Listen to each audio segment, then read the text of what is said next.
సన్నిధిలో ఉండి ఆ, ఆయనతో మొరపెడుతూ ఉన్నటువంటి వాడుగా ఉన్నాడు.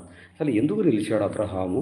అబ్రహాము దేవుని సన్నిధిలో నిలుచుటకు కారణం ఏమున్నదంటే 17వ వచనం అంటున్నాడు చూడండి. ఆదికాండ గ్రంథము 18వ అధ్యాయము 17వ వచనములు అంటున్నాడు కదా. అప్పుడు యెహోవా, నేను చేయబో కార్యము అబ్రహామునకు దాచేదనా? నేను ఏ కార్యము చేయాలో అబ్రహాము విశ్వాసులకు తండ్రి. నేను అబ్రహాముకు దాచిపెట్టను.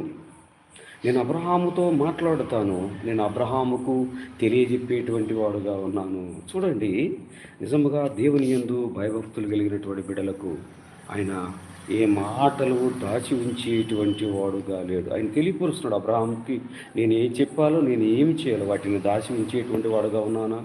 నా యందు అతను యథార్థముగా ఉన్నాడు కాబట్టి నేను యథార్థముగా చేయవలసినటువంటి వాటిని ఆయనకి తెలియపరిచేటువంటి వాడుగా ఉన్నానని ప్రభు అయినటువంటి యేసుక్రీస్తు మాట ఉంటున్నాడు కదా. అప్పుడు యెహోవా, నేను చేయబోయే కార్యములు అబ్రహామునకు దాచేదనా? అబ్రహాము